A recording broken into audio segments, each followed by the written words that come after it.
2 रोज़ कबल गुलशन इकबाल के इलाके आबिद टाउन से मुत्तसिल एक बिल्डिंग है रिहायशी, उसकी दूसरी मंजिल के फ्लैट से 3 ख़वातीन की लाशें बरामद हुई थी, जिस पर पुलिस की जानिब से तहक़ीक़ात का आगाज़ किया गया है और उनका पोस्टमार्टम भी अब मुकम्मल कर लिया गया है। पुलिस की जानिब से इस तमाम तर वाक़े का मुकदमा दर्ज किया गया है। मुकदमा गुलशन इकबाल थाने में दर्ज किया गया और ये मुकदमा सरकारी मुद्दईयत में 302 के दफ़ात के तहत ये दर्ज किया गया है, जिस पर पुलिस की जानिब से मज़ीद तफ्तीश की जा रही है। जबकि इस फ्लैट से एक बेहोशी की हालत में एक लड़का भी बरामद हुआ था, जिसे तिब्बी इमदाद के लिए अस्पताल मुंतकिल किया गया था।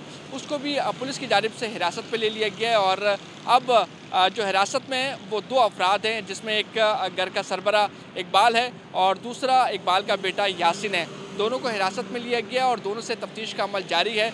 दोनों के बयानात भी कलमबंद किए गए, लेकिन जो पुलिस ज़राए हैं उनकी जानिब से ये बताया जा रहा है कि दोनों के बयानात में तज़ाद पाया जाता है और इस तमाम तर पुरस्कार वाक़े के हवाले से दोनों के बयानात अलग हैं। इकबाल की जानिब से कुछ और बयान दिया जा रहा है, जबकि जो यासीन है उसकी जानिब से भी कुछ और बयान दिया जा रहा है। जो यासीन है उसकी जानिब से बताया गया है कि उसकी जो बीवी है उसके अपेंडिक्स का दर्द था और उस अपेंडिक्स के दर्द के बायस वो अपने जो बेड है उस पर जाके लेटी थी और वहाँ पर उसकी मौत हुई। उसके साथ साथ उसकी जो वालिदा हैं उनके पैर में दर्द था, वो अपने बेड पे जाके लेटी और वहाँ पर उनकी मौत हो गई। उसके साथ उसकी जो बहन थी वो सोफ़े पे इंतकाल कर गई।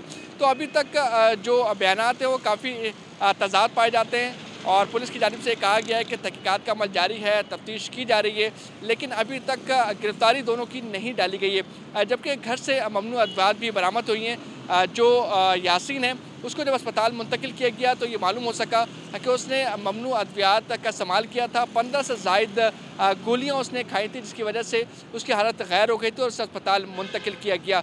पुलिस की जानिब से ये बताया गया कि डस्टबिन के मकाम से भी कुछ टैबलेट्स के सैंपल मिले हैं। उसके साथ साथ जो घर है, घर के ड्रॉज से भी मुख्तलिफ अद्वियात मिली हैं, जिन्हें तहवील में ले लिया गया है। जबकि अमवात के हवाले से अगर बात की जाए तो 3 अमवात हुई हैं। तीनों मुख्तलिफ मकामात पर उनकी लाशें मौजूद थीं। एक की लाश एक कमरे के बेडरूम से मिली है, दूसरी लाश जो है दूसरे बेडरूम से मिली है और तीसरी जो बहन की लाश है वो सोफ़े से मिली है।